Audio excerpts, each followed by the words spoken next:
et au lieu d'entendre des aboiements normaux, j'ai clairement entendu une voix.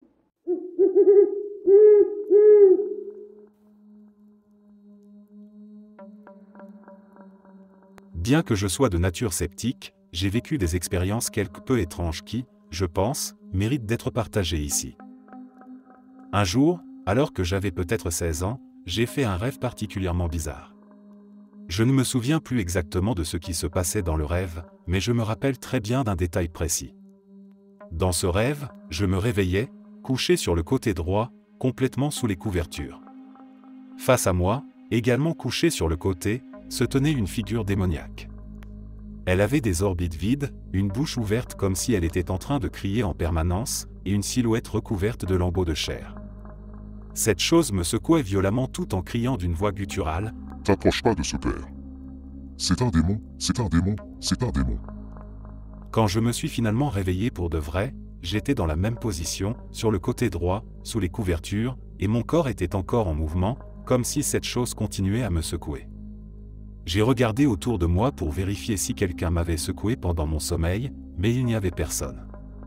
J'ai essayé de reproduire le mouvement de secousse moi-même, mais sans succès. Une autre expérience que je n'arrive pas à expliquer est survenue une nuit où je me suis réveillé avec un sentiment des plus désagréables. Une rage, une haine presque insupportable. J'avais l'impression que cette haine ne m'appartenait pas, qu'elle était trop grande pour moi. J'avais une envie violente de m'arracher la peau, bien que je n'ai aucun problème d'autodestruction.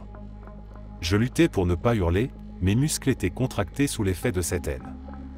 C'était une haine inexplicable, rien ne s'était produit pour la provoquer, et je ne me souviens pas avoir rêvé avant cela.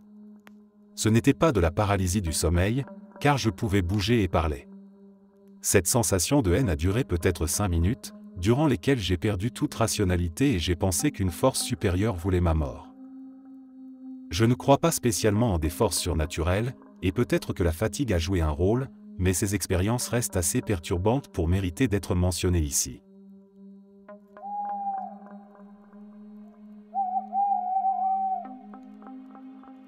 Cet événement s'est produit le 7 octobre 2019 à 17h46, et je vais essayer de le décrire brièvement. J'étais en route pour faire des courses, dans ma voiture, en train de parler au téléphone avec une amie. Je me souviens que le temps était vraiment bizarre, nuageux mais chaud, je ne sais pas trop comment le décrire, mais il y avait une sorte de lourdeur dans l'air. Pendant que je parlais avec elle, elle a dit quelques phrases auxquelles j'ai répondu en accord. Soudain, elle commence à répéter exactement les mêmes phrases qu'elle venait de dire 30 secondes plus tôt, mais avec un ton et un rythme différents. On aurait vraiment dit qu'elle se répétait, et non que sa voix avait bugué et s'était répétée, ce qui rendait la situation encore plus effrayante. À ce moment-là, tout est devenu flou et étrange, comme si je perdais la notion du temps. Entre-temps, j'ai entendu la sonnerie de mes messages retentir plusieurs fois dans l'oreillette, mais j'ai décidé de les vérifier plus tard. Je lui dis alors que je suis assez sûr qu'elle m'a déjà dit tout ça, et le plus troublant, c'est que sa voix s'arrêtait dès que j'essayais de lui dire cela, comme si elle m'écoutait vraiment, mais elle reprenait dès que je me taisais, sans rien dire à propos du fait qu'elle se répétait encore et encore. C'était comme parler à quelqu'un qui évitait délibérément de répondre, c'était incroyablement étrange, surtout que chaque phrase était légèrement différente de la précédente, mais le sens restait le même. C'est là que je l'ai complètement perdu, la ligne a été coupée et j'ai vérifié les messages que j'avais reçus plus tôt. Il s'avère qu'ils venaient d'elle, 2 étaient des appels manqués et le dernier disait que je devais la rappeler dès que possible. J'étais encore en train de lui parler activement alors qu'en même temps, elle me demandait de la rappeler. C'est certainement l'une des choses les plus bizarres qui me soit arrivée.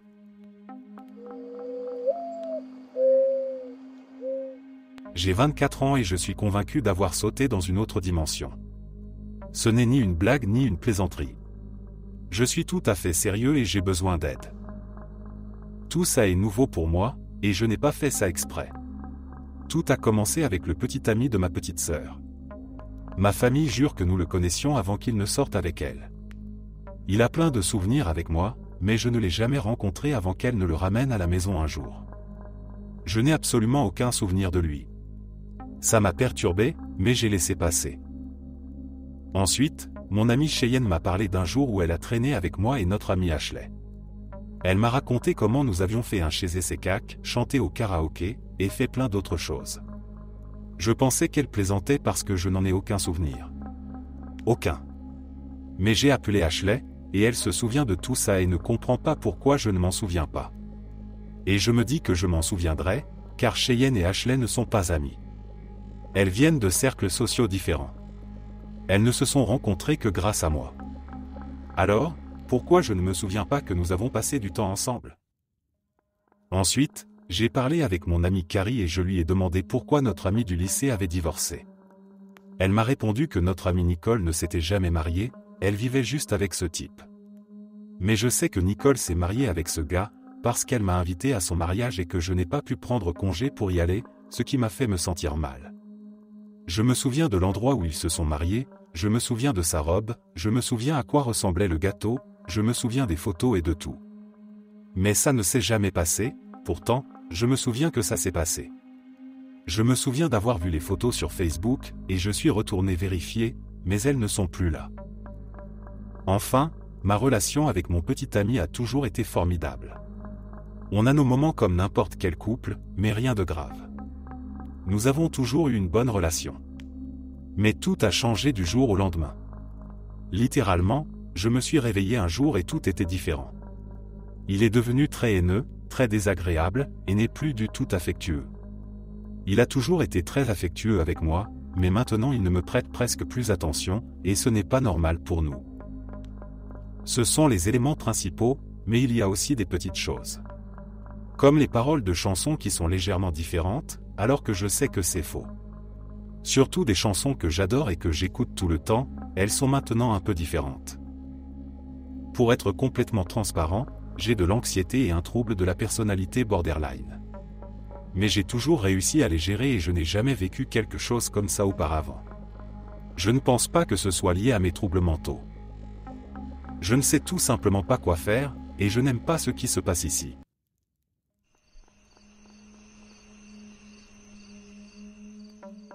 J'ai vécu des choses plutôt étranges à plusieurs reprises, et voici quelques-unes qui me viennent à l'esprit. La première remonte à 1995. Je suis en train de fumer une cigarette en attendant que mon numéro soit appelé devant les portes vitrées de la CAF à Évry. Je regarde les gens entrer et sortir, et là, une nonne bouddhiste arrive. Elle me regarde et me fait un signe de tête comme si on se connaissait, malgré la foule présente. À ce moment-là, le temple n'avait pas encore commencé, et je n'y avais jamais mis les pieds. Cette femme me salue comme si nous étions familiers. Quelques années plus tard, en 2002, je sors d'Intermarché, et un vieil homme me fixe en me faisant le même signe de tête. Cet homme était vraiment étrange, vêtu d'un costume noir à col Mao, avec une longue chaîne en or et un énorme pendentif. Il me sourit et semble heureux de me voir, restant là, immobile, au milieu du centre commercial. C'était étrange, mais je passe outre. Les années passent, et un après-midi, alors que ma cité est étonnamment vide, je vois un couple sur le trottoir en face. Je n'y prête pas vraiment attention, mais eux me regardent et se parlent avant de traverser la rue pour venir vers moi. Ils se postent à 20 cm de mon visage, visiblement ravis de me voir. La femme commence à me parler de choses que seuls des proches pourraient savoir, donc il était impossible qu'ils me confondent avec quelqu'un d'autre. Puis elle termine par « Ils ont tort, tout est exactement comme ça doit être ». Bref, ils sont partis, et je reste figé un instant. Je me retourne pour les regarder, mais ils avaient disparu. Je reprends ma route, et là, je vois plein de gens sur le trottoir, des voitures qui passent, etc. J'ai eu l'impression que tout s'était arrêté juste le temps d'écouter ce couple. Parfois, j'ai l'impression que des gens savent des choses sur moi que je ne sais pas. Parfois, on se croirait dans The Truman Show.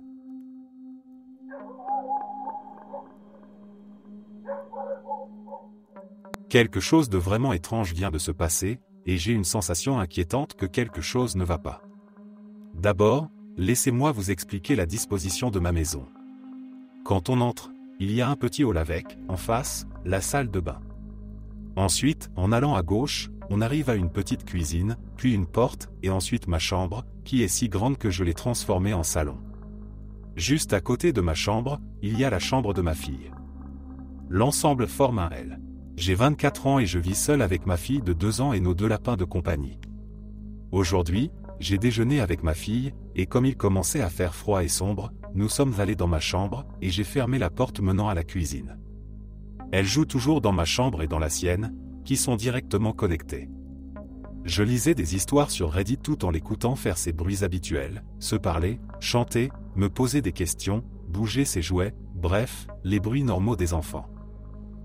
Soudain, la maison est devenue complètement silencieuse. Après quelques secondes, j'ai pensé qu'elle faisait peut-être quelque chose qu'elle ne devrait pas faire, comme tous les enfants. Je suis donc allé la chercher, car je ne la voyais pas d'où j'étais allongé. Je tiens à préciser qu'il est impossible pour elle de sortir sans ouvrir la porte grinçante de la cuisine qui est juste en face de moi, et elle n'a jamais essayé de le faire car elle a peur du noir quand les lumières de la cuisine sont éteintes. Je l'ai cherchée partout dans sa chambre en l'appelant, rien. J'ai vérifié dans son placard, rien, sous son lit, dans sa petite tente de jeu, dans son coffre à jouets, sous mon lit, le canapé, mon bureau, partout, rien. Elle était introuvable. Je tiens à souligner qu'elle n'a jamais essayé de se cacher, et elle vient toujours quand on l'appelle. J'ai commencé à paniquer. Je savais que je ne l'avais pas entendu quitter ma chambre pour aller à la cuisine, mais j'ai vérifié quand même, rien, la salle de bain, vide. Maintenant, je commence à paniquer sérieusement. Je retourne dans sa chambre et, tout d'un coup, j'entends des pleurs venant de l'extérieur. Je regarde par la fenêtre de la chambre de ma fille et je la vois dehors, allongée par terre, ne portant qu'un t-shirt, qui n'était pas celui qu'elle portait précédemment, mais l'un de ces t-shirts qu'elle a effectivement. Je me précipite dehors, faillant trébucher, mais quand j'ouvre la porte, silence, elle n'était plus là, il n'y avait plus de pleurs, juste le silence à nouveau. Je sors dehors, vérifie tout, mais je ne trouve aucune trace d'elle ou de son passage. Abattu, je remonte prête à appeler la police quand je retourne dans ma chambre et je la vois calmement en train de jouer avec des blocs dans sa chambre, portant ses vêtements comme si elle n'avait jamais disparu. Le t-shirt que je l'avais vu porter dehors était dans son armoire, soigneusement plié. Je suis encore sous le choc, assise à la regarder, craignant que si je cligne des yeux, elle ne disparaisse à nouveau.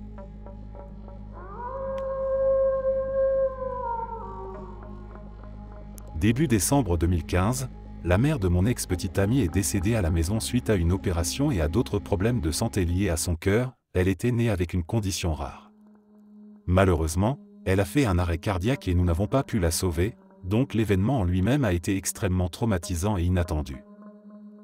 Quelques nuits plus tard, nous avons décidé d'aller voir des amis qui voulaient présenter leurs condoléances à mon ex. Tout le monde aimait sa mère. Nous étions tous assis dans le salon de nos amis en train de regarder la télé, et honnêtement, ils essayaient vraiment de nous distraire de tout ça. Une amie était simplement en train de faire la folle comme d'habitude et je prenais des vidéos sur Snapchat. Je me souviens distinctement avoir pris une vidéo des « amis », appelons-la ainsi. J'ai sauvegardé la vidéo, mais quand j'ai regardé mon écran pour la visionner, ce n'était pas Ami, c'était une vidéo floue avec un arrière-plan qui semblait être à l'extérieur, et certainement pas dans un salon, mais à l'écran, il y avait la mère de mon exemple. Elle a dit les mots « Je vais bien, mon chéri. Je vais bien », et plusieurs autres amis l'ont vue sur mon téléphone avant qu'elle ne disparaisse. Elle semblait jeune, rayonnante, avec un grand sourire sur le visage. Quelqu'un a lancé mon téléphone à un autre ami de l'autre côté du canapé pour qu'il voie, et la vidéo a alors disparu. Quand nous avons regardé la vidéo originale juste après, la mère de mon ex n'y était plus. C'était de nouveau Ami dans la vidéo, exactement comme je l'avais vu en la filmant au départ. Mon ex et sa mère avaient une relation très proche, ils étaient vraiment meilleurs amis, donc quand nous l'avons vue sur mon écran lui disant qu'elle allait bien, c'était stupéfiant. Je l'ai vue en premier et tout le monde a remarqué que j'étais visiblement bouleversé. Je ne peux pas imaginer ce que mon ex a ressenti en voyant ça, mais à ce jour, c'est quelque chose dont nous parlons et qu'il partage avec de nouveaux amis, quelque chose que nous ne pouvons tout simplement pas expliquer autrement que par le fait qu'elle a réussi à passer à travers un bug pour nous faire savoir qu'elle allait bien. Quand j'avais une dizaine d'années, ma mère devait être hospitalisée pendant 3 jours, alors elle me déposa chez ma tante. Je passais la première nuit dans la chambre de mon cousin. Le lendemain, ma tante l'emmena à l'école et je passais une journée normale. Vers 16h15, elle me dit qu'elle allait chercher mon cousin à l'école. D'accord, elle claqua la porte et je me mis au balcon, impatient de voir mon cousin arriver. Je les ai vus de loin, mon cousin me fit coucou d'en bas, et j'étais au 3e étage. Tout en les observant en bas, j'entendis la sonnette retentir.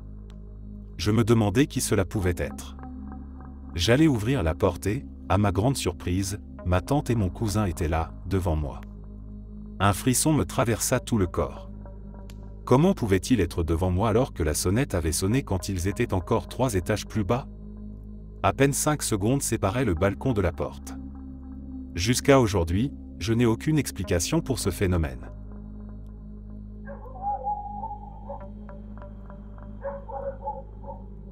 Mon ami et moi avions décidé de sortir pour prendre quelques cocktails dans un bar que nous aimions bien. L'ambiance était agréable, et en plus des cocktails colorés, on nous avait offert des bracelets lumineux, une petite touche festive pour accompagner notre soirée. Le mien était rose, un rose vif et éclatant, tandis que celui de mon ami était d'un bleu électrique. Nous les avons enfilés sans y penser, ravis par ces petits accessoires lumineux qui ajoutaient un peu de fun à notre soirée. Après avoir passé quelques heures à discuter, rire et profiter de la soirée, nous sommes rentrés chez moi et avons décidé de passer la nuit ensemble. Rien de bien inhabituel, une soirée typique entre amis. Le lendemain matin, nous étions assises dans mon salon, encore un peu somnolentes mais bien réveillées. Nous nous remémorions la soirée, discutant de tout et de rien. Comme à mon habitude, je sentais une légère nervosité monter en moi, une habitude que j'avais toujours eue. En jouant avec mon bracelet lumineux, j'ai commencé à le mordiller sans trop y penser. À un moment donné, j'ai appuyé trop fort, et le liquide fluorescent s'est mis à couler, rendant le bracelet complètement inutilisable. Le rose éclatant avait disparu, laissant place à un morceau de plastique transparent et mou. Avec un petit soupir, j'ai jeté le bracelet abîmé à la poubelle, en me disant que c'était une petite distraction de perdu. Je me suis ensuite rassise sur le canapé à côté de mon ami. Mais à peine avais-je posé mes mains sur mes genoux que je me suis figé. Là, autour de mon poignet, se trouvait un bracelet lumineux rose, intact, comme si rien ne s'était passé. Mon cœur s'est mis à battre plus vite. J'ai tourné mon poignet dans tous les sens, en essayant de comprendre ce que je voyais. Il n'y avait aucune trace du bracelet que j'avais ruiné quelques minutes plus tôt. J'ai immédiatement regardé mon ami, qui avait les yeux grands ouverts, fixant le bracelet sur mon bras avec une expression de stupeur identique à la mienne. Elle avait vu toute la scène, avait vu le bracelet ruiné que j'avais jeté. Et pourtant, là, devant nos yeux, se trouvait un bracelet rose parfaitement intact.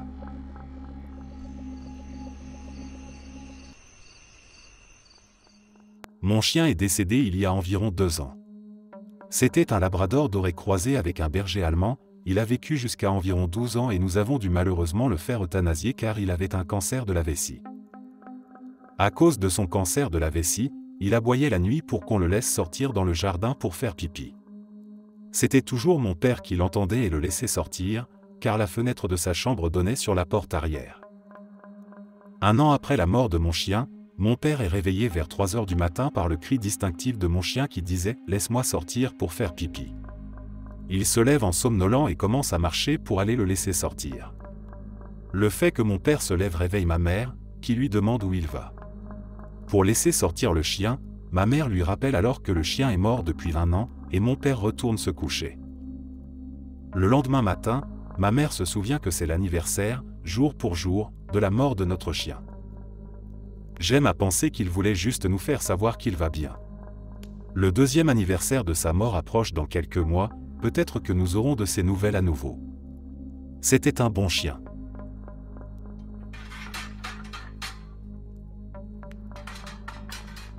Cela s'est passé le 23 octobre 2015. J'ai la date exacte car j'ai envoyé un email à un ami ce jour-là pour lui raconter cette histoire, et je l'ai gardée depuis. Vous comprendrez pourquoi plus tard. Je jouais à un jeu sur mon ordinateur lorsque j'ai soudainement vu, à travers la fenêtre du salon, un éclat de lumière provenant de mon balcon. Au départ, j'ai pensé que le transformateur à l'extérieur avait explosé ou quelque chose du genre, alors je me suis levé pour voir ce qui se passait. Mais avant même d'atteindre la porte, quelqu'un a sonné. J'ai ouvert la porte et là, devant moi, se tenait une de mes vieilles amies du Canada. Ses cheveux étaient en désordre, elle avait des ecchymoses sur tout le visage et portait une veste en cuir très abîmée. Elle semblait paniquée. Elle m'a tendu une enveloppe et m'a dit précipitamment que je devais la lire et suivre les instructions. Je n'ai même pas eu le temps de dire un mot qu'elle était déjà en train de descendre les escaliers en courant. J'ai essayé de la suivre, mais elle a disparu de ma vue en atteignant la zone sous le balcon. Lorsque j'ai descendu la dernière marche et que je me suis retourné, elle avait déjà disparu. J'ai tenté de la chercher dans les quelques endroits où elle aurait pu se cacher, mais elle était introuvable. J'ai supposé qu'elle avait escaladé la clôture du jardin. J'ai décidé de l'appeler sur son téléphone portable pour voir si je pouvais entendre sa sonnerie. Je n'ai rien entendu autour de moi, mais elle a décroché. Je lui ai raconté ce qui venait de se passer, et elle a pensé que j'étais complètement fou. J'ai insisté sur le fait que cette blague n'était pas drôle. J'ai demandé une visioconférence comme preuve de l'endroit où elle se trouvait.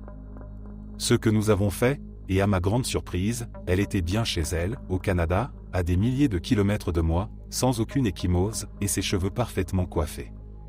Il était impossible qu'elle ait pu arranger tout cela en seulement 2 minutes pendant que je la cherchais. Je me suis dit, d'accord, ça devait être une coïncidence vraiment bizarre avec un sosie, et nous avons raccroché. Je suis retourné dans mon appartement pour voir ce qu'il y avait dans l'enveloppe. J'ai trouvé une feuille sur laquelle était attachée une clé USB et 8 pilules enveloppées dans un film plastique.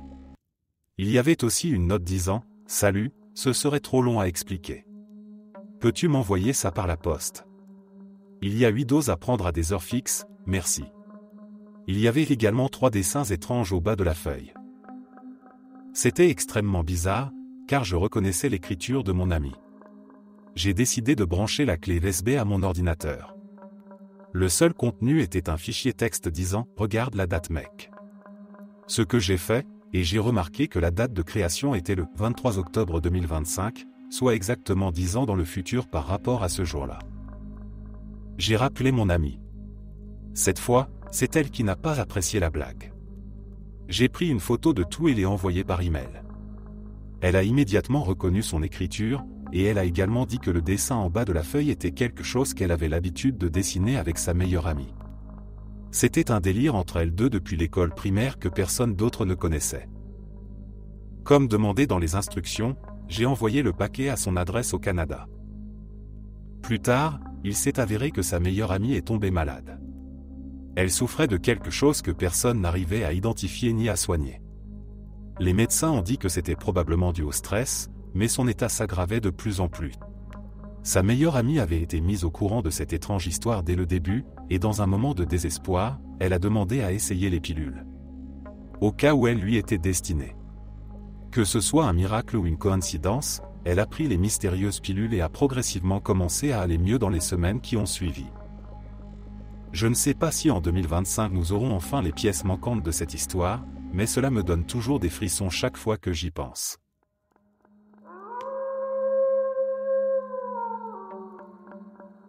Il y a environ 1 an, j'ai reçu une demande d'amis sur Facebook de la part d'une femme, et mon mari aussi.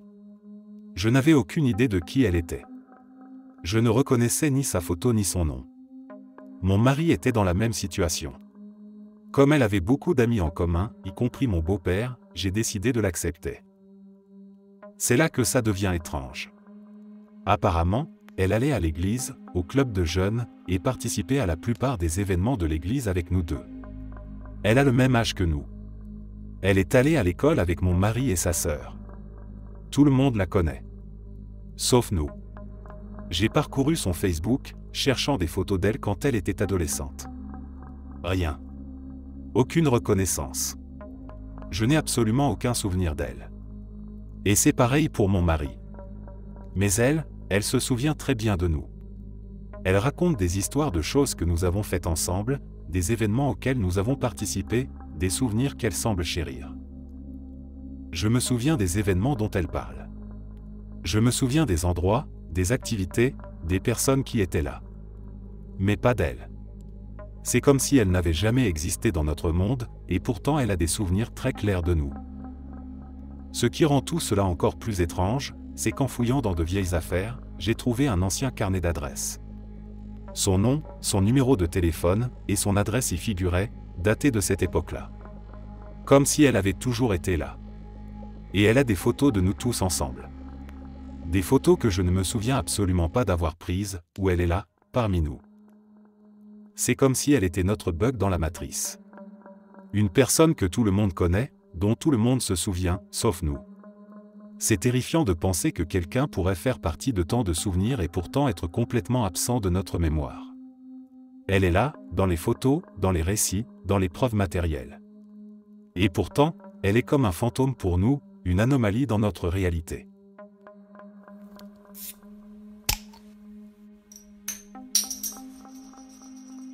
Ma mère était assise sur le canapé ce soir, et je me tenais à sa droite, avec mon téléphone posé sur l'accoudoir.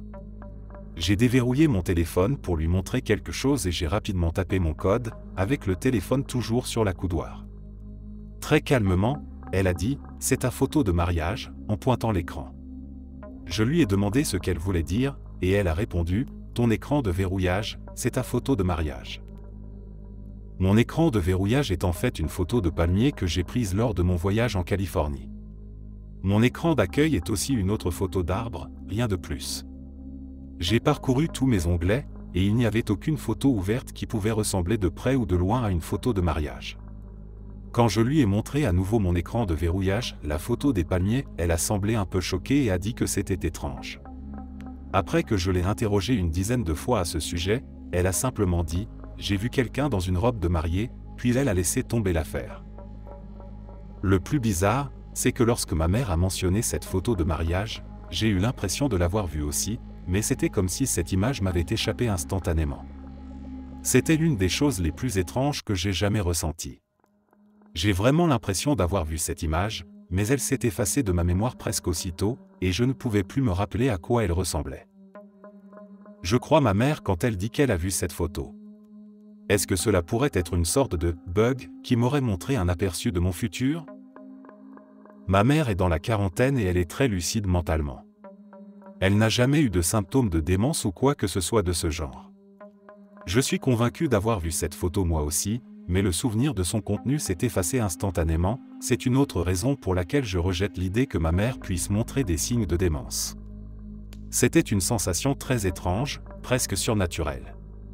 Je me souviens même avoir dit à ma mère plusieurs fois, je l'ai vu aussi.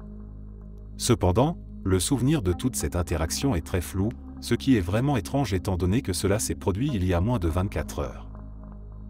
Cet événement m'a laissé une sensation d'inconfort, comme si quelque chose d'inexplicable s'était produit. Le fait que ma mémoire soit déjà embrouillée, alors que c'était si récent, ajoute une couche supplémentaire de mystère à tout cela. C'est comme si cette expérience avait laissé une empreinte évanescente dans mon esprit, un souvenir qui s'efface aussi rapidement qu'il est apparu, me laissant perplexe et avec plus de questions que de réponses.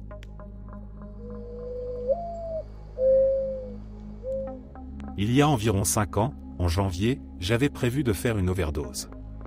J'ai lutté contre des pensées suicidaires pendant une grande partie de ma vie, et à ce moment-là, les choses allaient vraiment mal. Je tiens à préciser que je n'étais pas en détresse ce soir-là. C'était une décision que j'avais prise quelques jours auparavant, ce n'était pas une décision soudaine prise sur un coup de tête. J'ai un historique de troubles mentaux, c'est clair, mais pas de psychose. Je n'ai jamais vécu quelque chose de similaire au cours de toutes mes crises.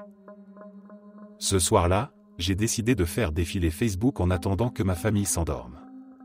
J'ai vu un post GoFundMe partagé par un ami et je l'ai lu. C'était pour récolter des fonds pour un petit garçon dont les parents étaient tous les deux décédés par suicide très récemment, le père d'abord, puis la mère une semaine plus tard. Le post incluait une capture d'écran d'une publication de la mère expliquant pourquoi elle avait fait ce qu'elle avait fait, le chagrin suite à la perte de son mari, ce qu'elle voulait pour son fils et ses animaux de compagnie après sa mort, et qu'elle était désolée. J'ai trouvé ce post et j'ai littéralement lu des centaines de commentaires d'amis et de membres de la famille lui disant de ne pas le faire, puis des mises à jour de la famille annonçant qu'elle était passée à l'acte.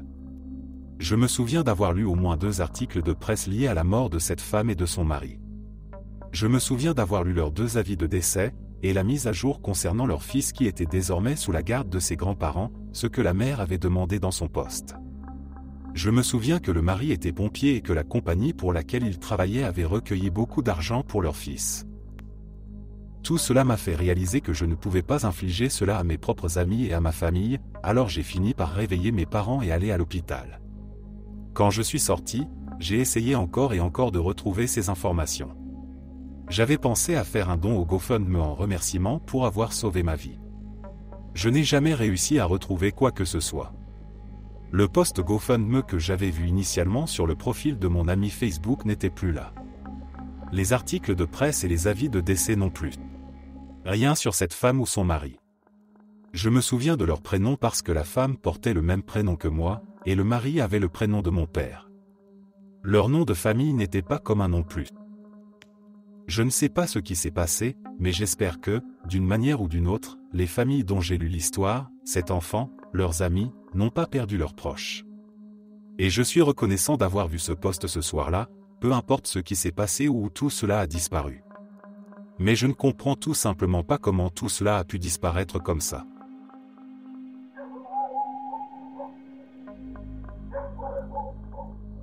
C'est peut-être un détail insignifiant, mais ça me laisse vraiment perplexe et je n'arrive pas à trouver d'explication.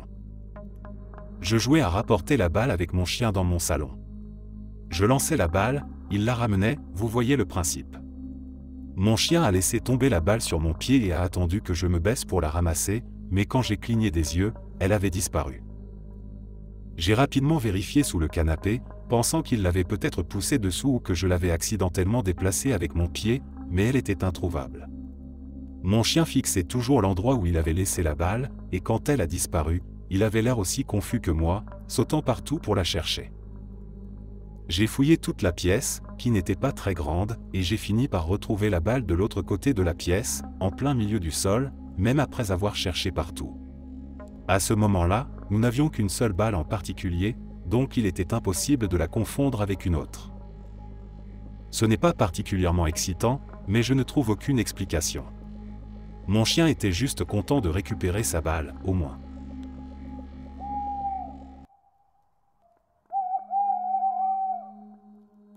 Ce matin, j'étais en retard pour le travail pendant que ma femme s'occupait de notre fils de 1 an, qui est enrhumé. Elle m'a demandé si je pouvais m'arrêter à la pharmacie au coin de la rue pour lui acheter du sirop contre la toux. J'étais pressé, mais je ne voulais pas qu'il en manque, alors j'y suis allé aussi vite que possible. Ma femme et moi étions au téléphone pendant que je conduisais et que je me garais sur le parking. La rue était animée, pleine de voitures, et en me dirigeant vers le magasin, j'ai remarqué une femme en train de mettre son enfant qui hurlait dans sa voiture juste devant l'entrée. Ma femme me rappelait quel médicament acheter pendant que je vérifiais l'heure sur mon téléphone, et c'est là que les choses ont commencé à devenir bizarres. La seconde où j'ai franchi la porte du magasin, mon téléphone s'est éteint et l'appel a coupé. La porte coulissante s'est refermée derrière moi, et le magasin entier était vide. L'éclairage était différent de ce à quoi j'étais habitué, froid et fluorescent. Il n'y avait personne à la caisse, ni dans les allées que je pouvais voir.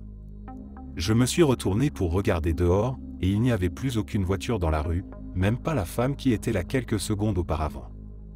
J'ai même dit « bonjour » 2 fois, à haute voix, en ayant l'impression d'être dans un film d'horreur. Le magasin était complètement silencieux, et j'ai essayé de reprendre mon téléphone pour filmer la scène au cas où personne ne me croirait, mais bien sûr, il ne s'allumait pas. Je tourne au coin d'une allée au hasard, et soudainement, il y a des gens. L'éclairage est maintenant différent, plus chaleureux. Il y avait même de la musique. Je regarde vers l'entrée, et il y a un client en plein paiement avec un caissier.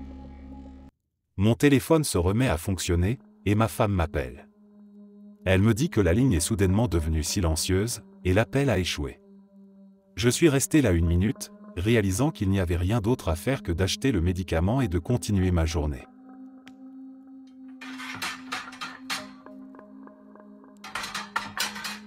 Je suis une femme de 39 ans, et cet événement s'est produit il y a un peu plus d'1 an, je crois. C'était une expérience très réelle. Je n'avais pris ni drogue ni alcool.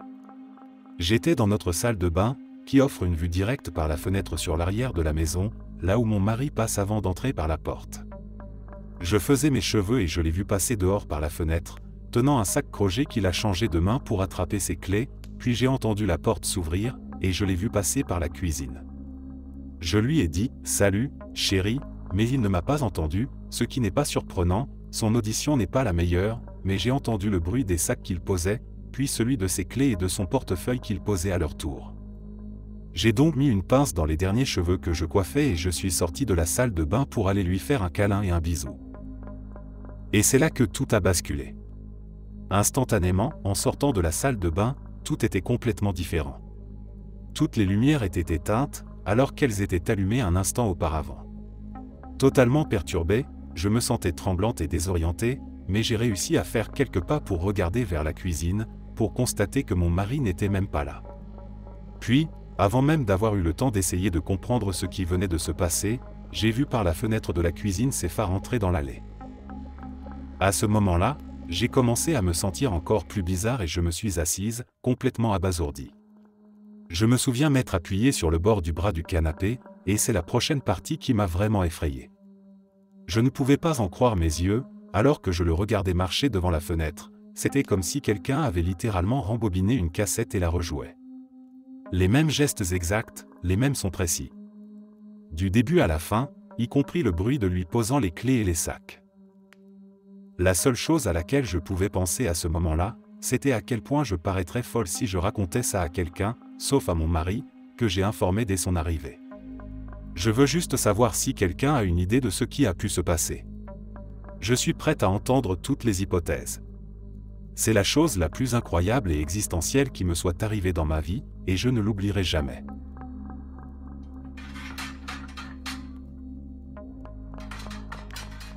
Je ne sais pas si cela compte comme un bug dans la matrice ou autre chose, mais nous avons vécu des phénomènes étranges et effrayants ces derniers temps. Tout a commencé par de petites choses, comme des doublons. Nous voyons une personne quelque part, puis cette même personne se retrouvait inexplicablement ailleurs. Par exemple, ma mère et moi avons croisé et discuté avec un vieil ami à l'épicerie, mais en rentrant chez nous, nous avons vu sur Facebook que cette personne était en vacances à l'étranger depuis quelques jours. Et elle n'a aucun souvenir d'avoir parlé avec nous. Une autre fois, ma mère et mon frère quittaient un cabinet médical lorsqu'ils ont vu une vieille femme étrange, vêtue de vêtements sales et en lambeaux, entrer dans le bureau et commencer à parler avec la réceptionniste. Pendant qu'elle parlait, ma mère et mon frère ont pris l'ascenseur pour descendre au rez-de-chaussée depuis le 3e étage. En sortant de l'ascenseur, ils ont vu que la même femme étrange était déjà dans le hall, attendant l'ascenseur pour monter. Parfois, c'était un événement diffusé en direct sur Facebook que nous avions déjà vu quelques jours auparavant ou un enfant qui célébrait son anniversaire 2 fois avec la même fête exacte et les mêmes photos. J'ai même reçu des appels téléphoniques en double, où l'autre personne jurait que nous n'avions pas encore parlé. Mais le plus effrayant, ce sont les morts. Il y a eu 4 décès dans notre communauté de personnes très connues et influentes, et chacune d'elles est morte 2 fois. Nous entendons parler de leur décès, nous voyons tous les messages RIP sur Facebook, les collectes de fonds organisées pour les funérailles, et même les voitures devant l'église ou le salon funéraire. Mais une semaine ou 2 plus tard, ces mêmes personnes meurent à nouveau, avec les mêmes messages de condoléances et les mêmes collectes de fonds. Seule notre famille semble remarquer ces choses. Ma mère, mes frères et sœurs, et mes 2 enfants. Nous ne savons pas ce qui se passe, et cela commence à nous faire peur. Quelqu'un a-t-il une idée de ce qui se passe ou de comment nous devrions y faire face? Nous avons peur.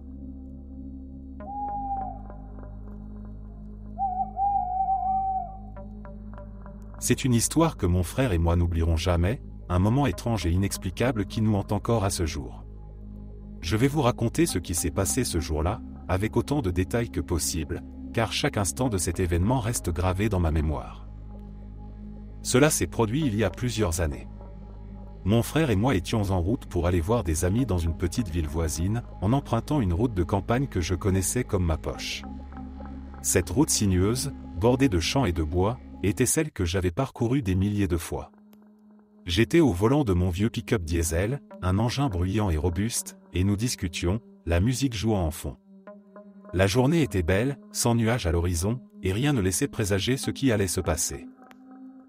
En approchant d'un passage à niveau que je connaissais bien, notre conversation se déroulait normalement. Ce passage à niveau, situé en pleine campagne, était équipé de feux, de cloches et de barrières, car la visibilité y était particulièrement mauvaise. Les trains qui y passent roulent à grande vitesse, ce qui rend ces mesures de sécurité indispensables. Soudain, alors que nous n'étions qu'à une centaine de mètres du passage, une pensée étrange m'a traversé l'esprit. Je ne sais toujours pas d'où elle est venue, mais sans réfléchir, je me suis interrompu en pleine conversation et j'ai dit « Et, je me demande si on serait capable de s'arrêter avant le passage si je freinais à fond maintenant. » Et sans même attendre une réponse, j'ai agi. Mon pied a instinctivement appuyé sur la pédale de frein avec toute la force dont j'étais capable. Les pneus ont crié sur l'asphalte, le vieux pick-up s'est mis à vibrer violemment, et nous nous sommes arrêtés brusquement, à quelques mètres des rails. Le silence s'est installé, mais il n'a duré qu'une fraction de seconde, car un train a soudainement surgi devant nous, filant à toute allure sur les rails. Ce qui nous a glacé le sang, c'est que le passage à niveau n'a jamais été activé. Les feux ne se sont pas allumés, les cloches n'ont pas sonné, et les barrières sont restées levées. Ce passage, que j'avais traversé tant de fois, était censé s'activer bien avant l'arrivée d'un train. Mais ce jour-là, rien ne s'est passé comme prévu. Mon frère et moi nous sommes regardés, abasourdis, le souffle coupé. Nos cœurs battaient la chamade, et nos esprits tentaient de comprendre ce qui venait de se produire. Mon frère a fini par briser le silence. « Putain, mec, qu'est-ce qui t'a fait arrêter ?» Sa voix tremblait, tout comme la mienne lorsque je lui ai répondu « Je n'en sais rien. Je n'ai rien vu, rien entendu. Je ne sais même pas pourquoi j'ai freiné. » Le trajet jusqu'à notre destination s'est déroulé dans un silence nerveux. Nous n'avons pas parlé de ce qui venait de se passer, mais l'événement tournait en boucle dans nos têtes. Il n'y avait aucune explication logique. Aucun de nous n'avait vu ou entendu le train approcher. Pourtant, quelque chose m'a poussé à réagir, à appuyer sur les freins à cet instant précis, et c'est ce qui nous a sauvés.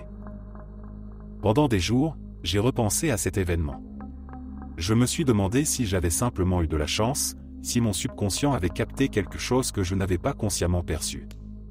Mais la vérité, c'est que je n'ai aucune réponse. Et plus je réfléchis, plus je me demande si ce moment n'a pas été un de ces rares instants où la réalité elle-même semble se plier, où une force invisible nous guide, sans que nous comprenions pourquoi. Depuis ce jour, chaque fois que je passe devant ce passage à niveau, un frisson me parcourt l'échine. Le souvenir de ce train surgissant de nulle part, des feux silencieux, des barrières immobiles, me hante encore. Et la question reste sans réponse, qu'est-ce qui m'a poussé à m'arrêter ce jour-là, juste à temps ? Est-ce que quelque chose ou quelqu'un veillait sur nous ? Est-ce que j'ai, d'une manière ou d'une autre, perçu l'avenir, ne serait-ce qu'une fraction de seconde avant qu'il ne se produise ? Ce jour-là, mon frère et moi avons frôlé la mort. Et bien que nous n'ayons jamais trouvé d'explication rationnelle à ce qui s'est passé, nous savons une chose avec certitude, quelque chose d'extraordinaire s'est produit, et cela a changé notre perception du monde pour toujours.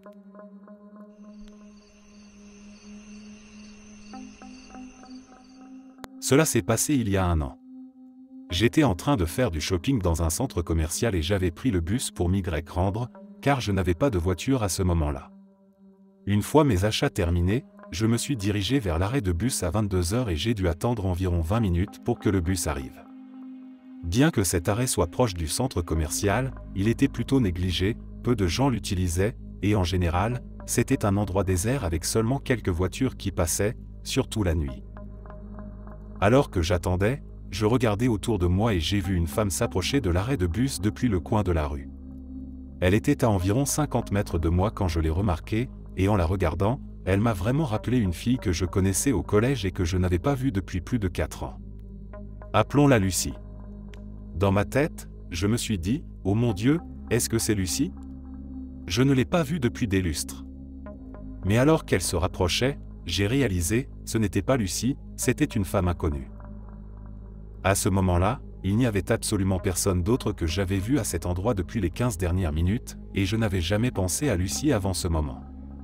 J'ai simplement continué à attendre, et 2 minutes plus tard, la vraie Lucie arrive du même coin de rue et commence à marcher vers l'arrêt de bus. Je n'en revenais pas, quelles étaient les chances que cela se produise ? Je ne lui ai pas parlé à ce moment-là parce que je suis un peu maladroit socialement, et le bus est arrivé immédiatement après son arrivée. Ce moment me trouble encore aujourd'hui.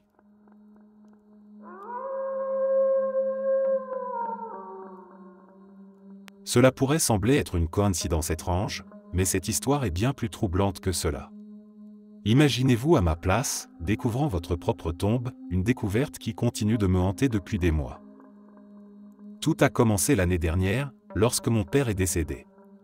Comme c'est souvent le cas dans notre famille, nous avons pris l'habitude de visiter régulièrement le cimetière pour rendre hommage à nos proches disparus.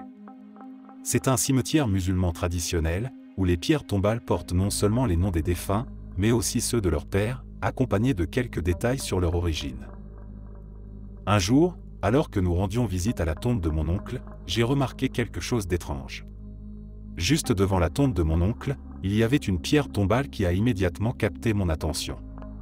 Ce n'était pas une tombe quelconque, car le nom inscrit dessus était le mien. Pas seulement le prénom, mais également le nom de famille, et avec la même orthographe peu commune que celle que je porte. À ce moment-là, un frisson m'a parcouru le dos. Comment cela pouvait-il être possible ? Mais ce n'était que le début de l'étrangeté. En examinant la pierre tombale de plus près, j'ai vu que la date de naissance inscrite était identique à la mienne. La coïncidence devenait de plus en plus difficile à ignorer. Ce qui m'a vraiment glacé le sang, c'est le nom du père inscrit sur la pierre tombale. Mon père, dont le nom a une orthographe rare, était également mentionné. Mais ce n'est pas tout. Il était indiqué que le père venait d'un petit village au Cachemire, le même village dont mon propre père était originaire. À ce stade, je ne savais plus quoi penser. J'ai commencé à faire des recherches, contactant des personnes que je connaissais de ce village pour essayer de comprendre. Je leur ai demandé si quelqu'un avait entendu parler de cette personne, portant mon nom et ayant les mêmes détails familiaux. Étrangement, personne ne semblait connaître cette personne, autre que mon père. Chaque visite au cimetière depuis cette découverte est devenue une épreuve. Je ne pouvais m'empêcher de penser à cette tombe, à ce qu'elle représentait. Était-ce un avertissement ? Une sorte de signe ? Ou était-ce simplement une coïncidence qui défie toute logique ? Chaque nuit, je m'endors avec cette pensée qui tourne en boucle dans ma tête, comment une telle chose est-elle possible ? Depuis, je n'ai pas trouvé de réponse. Cette tombe, avec mon nom, ma date de naissance et les détails de ma famille, reste un mystère effrayant. Un mystère qui, je le crains, pourrait bien rester sans explication.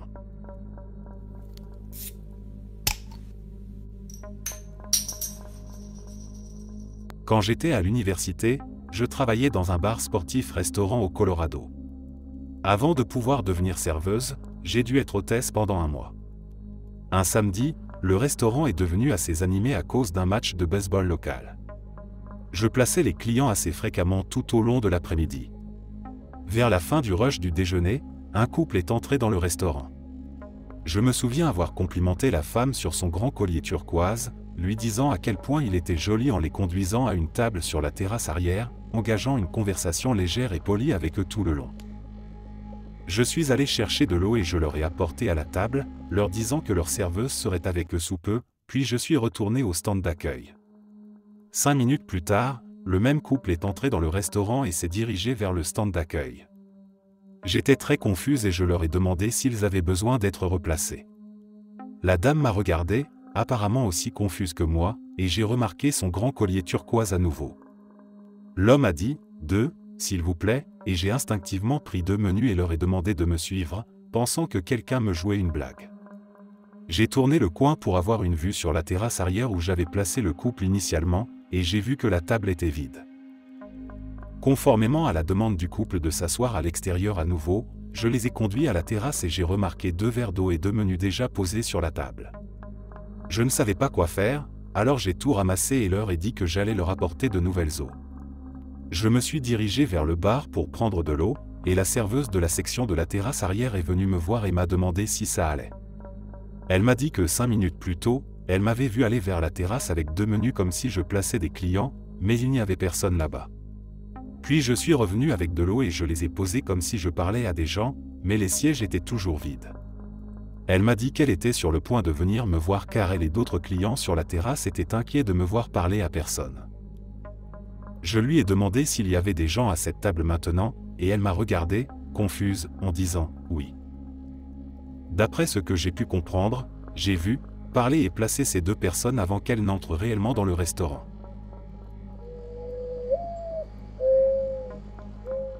Je pense que j'ai traversé un trou de verre ou quelque chose du genre. Je me suis levé, je me suis préparé pour le travail, puis j'ai pris la voiture pour commencer mon trajet d'1h30.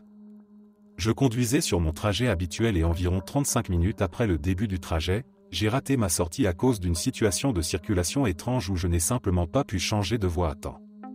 Pas de problème. Je continue donc et laisse mon GPS recalculer l'itinéraire. J'aime bien utiliser mon GPS même si je connais l'itinéraire parce qu'il donne de bonnes informations sur le trafic et l'heure d'arrivée, des choses comme ça. Le GPS recalcule et me propose une autre sortie, en me faisant même gagner quelques minutes. Je me dis, cool, peut-être que je viens de trouver un raccourci secret pour aller au travail. À ce moment-là, je suis aveuglément le GPS, car je ne connais pas très bien cette partie du trajet, et je conduis pendant encore 20 à 25 minutes. C'est là que ça devient bizarre.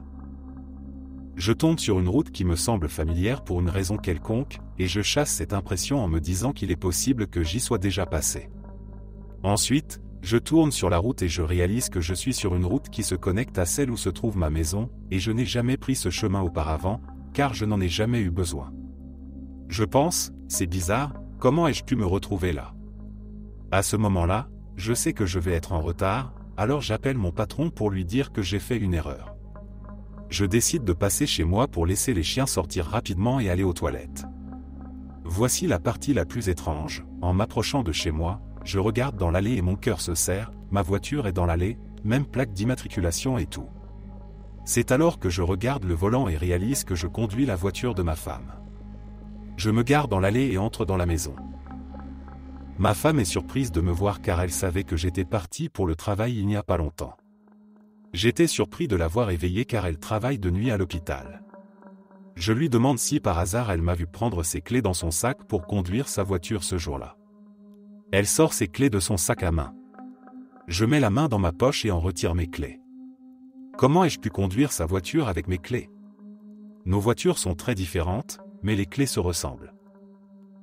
Je balaie à nouveau cela comme une étrange confusion, je monte dans ma voiture cette fois pour aller au travail, et j'envoie un message à mon patron pour lui expliquer la situation. Je prends la route et cette fois, je veux être sûr de ne pas rater ma sortie. En m'approchant de la même sortie que j'avais manquée la dernière fois, je vois des véhicules d'urgence bordant la route et la sortie est fermée. Il y a eu un accident impliquant un semi-remorque. La voiture impliquée dans l'accident était du même modèle que ma voiture. J'ai trouvé cela très effrayant.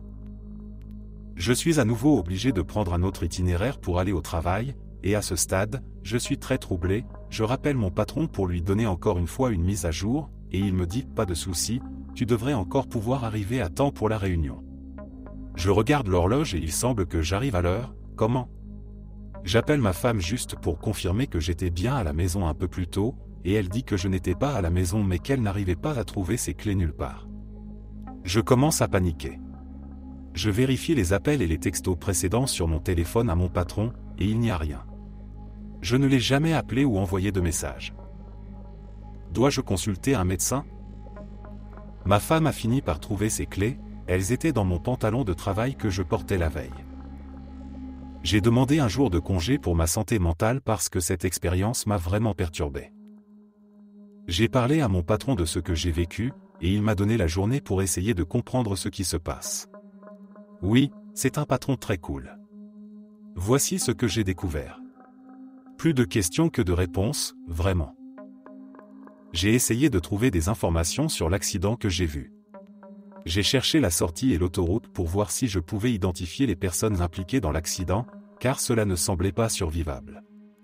Rien. Je ne trouve rien sur l'accident, et ça me ronge. J'ai tracé mon itinéraire et suivi la sortie que je pense avoir prise, la seule sortie plausible que j'ai prise ne semble pas du tout se connecter ou faire demi-tour vers ma maison, mais elle offre cependant une route alternative pour aller au travail. Je ne suis pas retourné à la sortie où l'accident s'est produit, je veux enquêter pour voir si je peux trouver des signes de l'accident, par exemple, des taches de fluide sur la route, des morceaux de voiture de la même couleur, etc. Je vous tiendrai informé quand j'irai voir. J'ai une mémoire eidétique, je suppose, d'habitude je peux me rappeler des informations très précises sur un événement, ce que quelqu'un porte, la couleur de sa tasse de café, etc., des choses que les autres oublient généralement parce qu'elles ne sont pas importantes. C'est pourquoi cette partie est vraiment frustrante pour moi, car pour la première fois de ma vie, je ne peux pas me rappeler les détails de l'interaction avec ma femme. Ma femme est mon pilier et elle a été très solidaire tout au long de cette expérience. J'essaie de me souvenir de détails spécifiques sur notre interaction, mais je n'arrive pas à en retrouver comme je le fais habituellement. Elle travaille de nuit comme infirmière en néonatologie, et c'était son jour de congé, donc son emploi du temps est un peu décalé, et je pensais qu'elle serait endormie quand je suis rentré, mais elle était éveillée.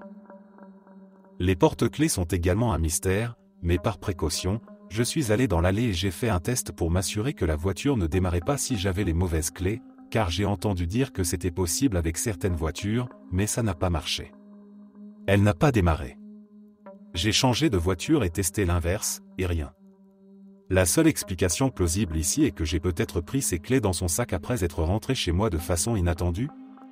Et puis j'ai simplement conduit ma voiture au travail.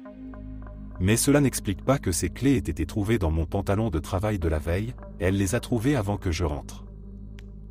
Je vous remercie pour votre soutien et vos idées à travers cette étrange expérience, et je vous tiendrai au courant si je trouve des réponses. Pour l'instant, je rationalise cela comme un faux souvenir ou peut-être un rêve lucide, ou une sorte de dissociation, ce qui ne me rassure pas vraiment.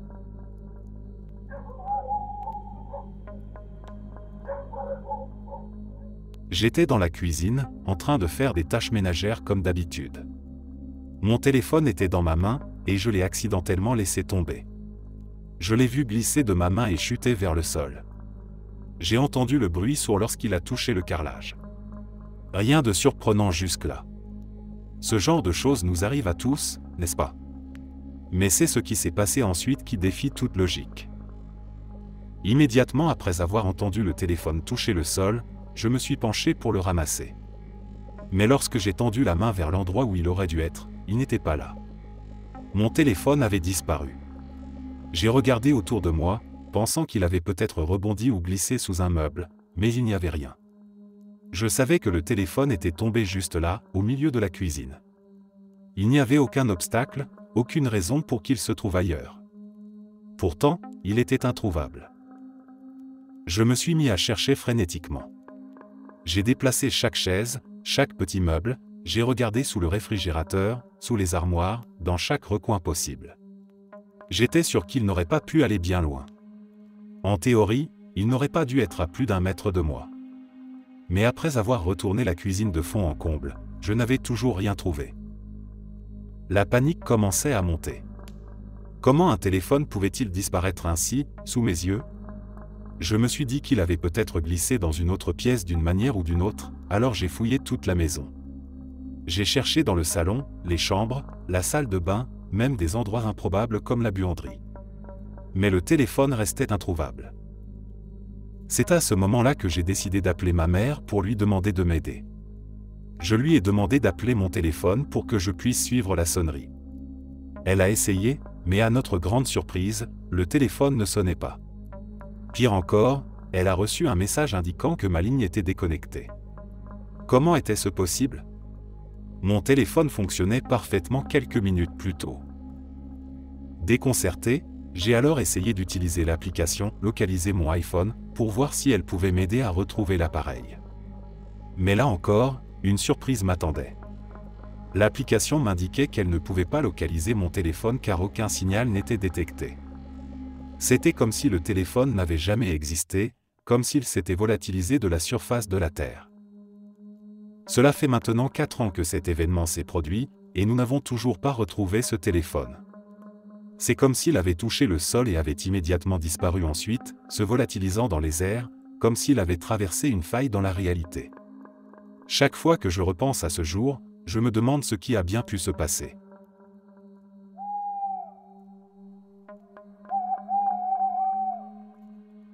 Je suis responsable des ventes dans un magasin de pièces automobiles très connu. Notre magasin est plutôt petit, donc nous n'avons généralement que 2 personnes qui travaillent en même temps. Parfois, nous commandons des pièces directement auprès de nos fournisseurs pour des clients, surtout si ce sont des pièces rares ou pour des voitures classiques, et donc des articles que nous ne stockons pas. Lorsque les pièces arrivent, nous appelons le client pour l'informer qu'il peut venir les récupérer. Aujourd'hui, nous avons reçu un appel d'un de nos clients réguliers. Je décroche et il me dit « Eh, je vois que je viens de manquer 2 appels consécutifs de votre part. Mes pièces sont-elles arrivées ?» Je lui réponds que nous n'avons pas encore reçu notre livraison et que ni moi ni mon collègue n'avons passé d'appel de la journée. Je vérifie même les appels récents et confirme qu'aucun appel sortant n'a été passé depuis hier soir. Il m'informe qu'il est sur son téléphone portable et qu'il regarde les 2 appels manqués dans son journal d'appel à cet instant. Nous discutons de la bizarrerie de la situation et raccrochons. Moins de 5 minutes plus tard, ces pièces arrivent. Je m'apprête à le rappeler, et après la première sonnerie, je coupe l'appel par accident. Je rappelle immédiatement et dès que le téléphone commence à sonner, je réalise que je viens de l'appeler 2 fois de suite. Il n'a pas répondu, et je me demande encore ce qui s'est passé.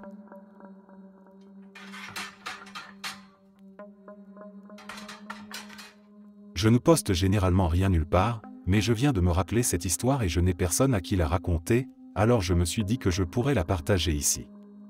Cela s'est passé il y a des années, mais je m'en souviens encore comme si c'était hier. J'étais avec mon petit ami de l'époque, attendant un bus sur une longue route principale. Alors que nous attendions, j'ai remarqué une vieille dame qui marchait dans notre direction depuis très loin. Quelque chose chez elle a vraiment attiré mon attention. Elle était petite et âgée, mais elle se dirigeait vers nous si rapidement et avec une telle détermination que je ne pouvais pas détourner le regard. Je ne sais pas pourquoi, mais j'avais l'impression qu'elle me regardait droit dans les yeux, même si elle était encore assez loin. À mesure qu'elle se rapprochait, j'ai remarqué qu'elle me fixait effectivement, un sourire chaleureux sur le visage, légèrement essoufflé. Elle me fixait intensément. Elle a traversé la route et s'est dirigée droit vers moi, comme si elle me connaissait depuis toujours. Elle a posé ses mains sur mes épaules et m'a dit « Tu es la seule maîtresse de ton propre corps ». Elle est restée là, souriante, semblant soulagée, comme si elle était arrivée juste à temps pour me donner ce message. Ce n'était pas du tout effrayant, juste un peu déroutant, alors je lui ai demandé ce qu'elle voulait dire. Elle a simplement répondu « Personne ne peut te toucher si tu ne le permets pas, ma chère. C'est ton corps. Personne ne peut poser les mains sur toi si tu ne les autorises pas. » Et, tout aussi soudainement, elle est partie. Littéralement ce même jour, c'était la première fois que mon ex a été physiquement viol avec moi. Cet événement m'a toujours marqué. Je ne dis pas que c'était un ange ou quelque chose du genre, peut-être juste une vieille dame un peu folle avec un excellent sens du timing, mais c'est quelque chose que je n'ai jamais oublié.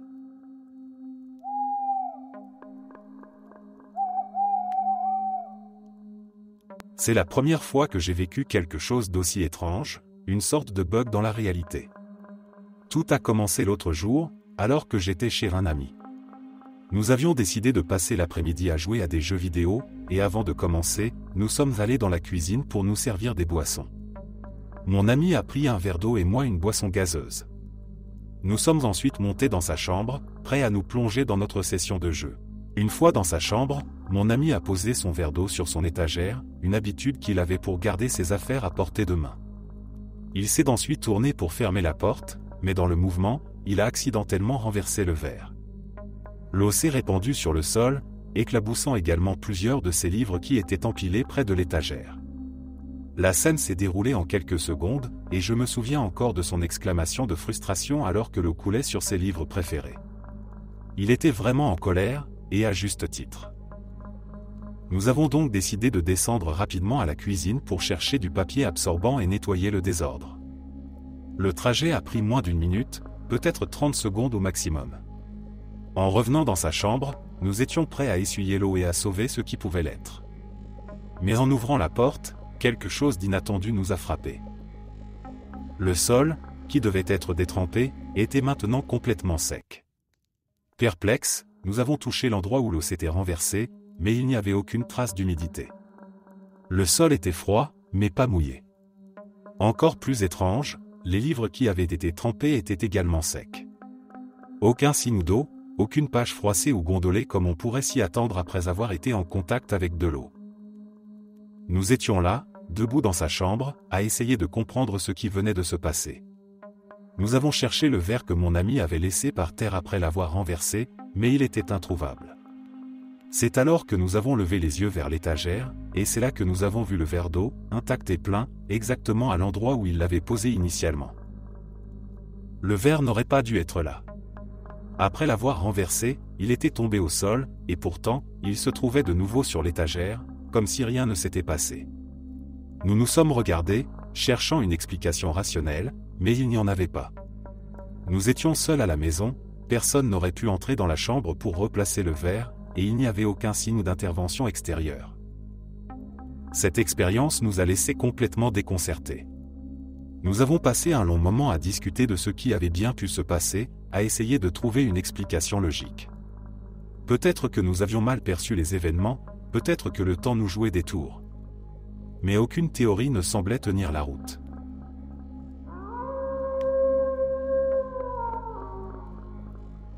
Mon petit ami a compris le japonais pendant 1 minute. C'est court, mais ça me perturbe depuis que c'est arrivé, alors je me suis dit que ça avait peut-être sa place ici. Il y a quelques nuits, mon petit ami et moi étions assis dans notre salon à regarder One Piece. Mon copain s'est levé pour aller chercher un encas dans la cuisine, tandis que nous laissions l'épisode continuer. Notre cuisine et notre salon sont séparés par une fine cloison, la cuisine menant directement au salon. Donc, il pouvait encore bien entendre l'épisode au cas où une scène importante surviendrait. Un personnage dit alors quelque chose comme « Pourquoi t'intéresses-tu à cette femme de toute façon ? C'est une criminelle. » Je précise que nous regardions l'épisode en version sous-titrée, donc tout cela est en japonais. Je lisais les sous-titres, mais mon petit ami ne pouvait pas les lire à ce moment-là. Mais après que le personnage ait posé cette question, mon petit ami, depuis la cuisine, crie « Parce que c'est mon ami, imbécile !» J'ai immédiatement mis l'épisode en pause, et je suis allé dans la cuisine pour lui demander comment il savait ce que les personnages disaient. Il a eu un moment de réalisation, suivi d'une expression de confusion et d'horreur sur son visage. Sa réponse exacte a été « Je ne sais pas, j'ai juste... Je ne sais pas ». Il n'a jamais parlé une autre langue que l'anglais. Il n'a jamais pris de cours de japonais, il n'a même jamais téléchargé Duolingo. Nous sommes tous les deux tellement perturbés par cet incident. Je ne pense pas qu'il ait regardé l'épisode sans moi, car ça ne nous dérange pas si l'un de nous prend un peu d'avance parfois. Il me le dit habituellement quand c'est le cas, en mode « Et, j'ai regardé ces épisodes pendant que tu dormais, donc je sais déjà ce qui se passe. » Mais il affirme qu'il n'a pas regardé en avance cette fois-ci.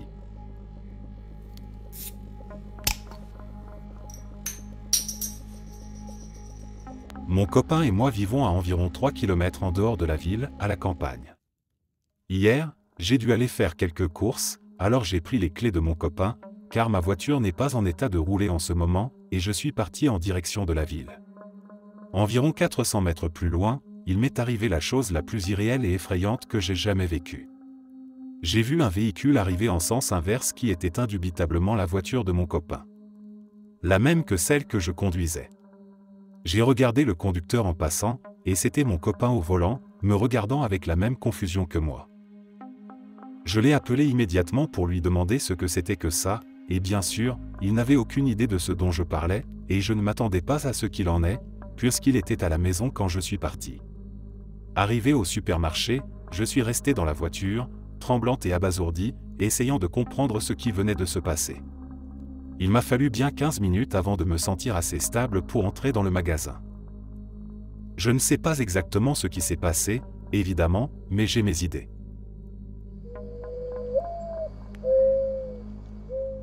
Un jour, quelque chose de complètement fou m'est arrivé, et je ne peux toujours pas y croire. J'étais seul dans mon appartement, en train de prendre une douche. Tous mes colocataires étaient partis, il n'y avait que moi et le husky de mon colocataire. J'étais sous la douche, profitant tranquillement de l'eau chaude, quand le chien a soudainement commencé à aboyer sans arrêt.